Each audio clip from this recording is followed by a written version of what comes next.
Ladies and gentlemen, we have come here to celebrate one of the greatest wartime leaders of all time. This man is in many ways why we in the United Nations even have a job. After all, he was one of the founders of the United Nations. Before being part of the UN, I remember being just a young assistant years ago to this great man as we were arriving to the Tehran conference to join Stalin and Roosevelt to a meeting that would be coined the Big Three meeting. In the plane, I remember being so nervous not to make mistakes around this great man. I guess he noticed, because he said something to me that changed my life. He said, "Stop being so nervous.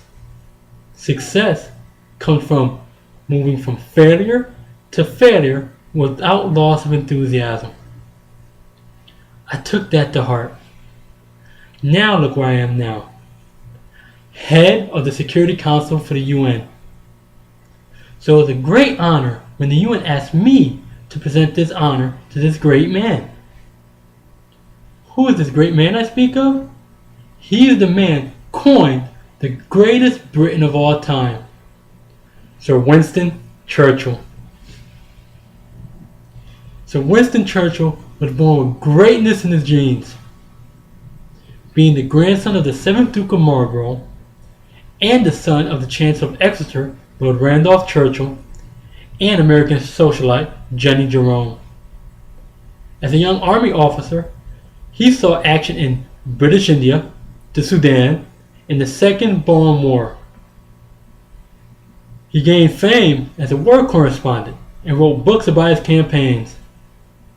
In later years, before the First World War, he served as President of the Board of Trade, Home Secretary, and First Lord of the Admiralty of the Liberal government.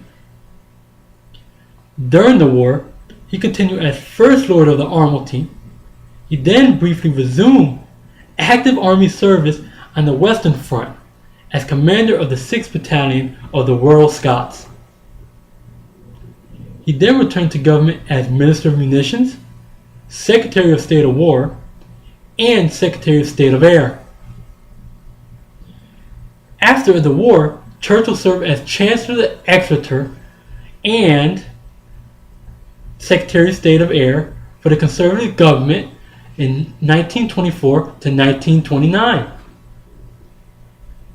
On the outbreak of the Second World War, he was again appointed First Lord of the Admiralty. Churchill took the lead in warning about Nazi Germany and in campaigning for rearmament. Following the resignation of Nashville Chamberlain on May 10, 1940, Chamberlain became the Prime Minister. His steadfast refusal to consider defeat, compromise, or any form of surrendered peace helped inspire the British resistance during the war in the difficult days when Britain stood alone opposed to Adolf Hitler. He led Britain as Prime Minister until victory over Nazi Germany had been secured. In 1941, he and President Roosevelt made the Atlantic Charter.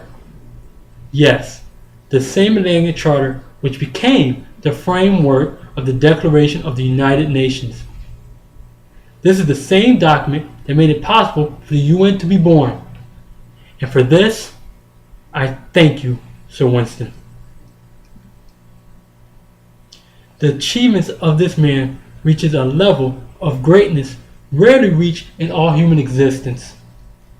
He is the only man to be Prime Minister twice, as well as winning the Nobel Peace Prize of Literature, and the first man to be called the honorary citizen of the United States.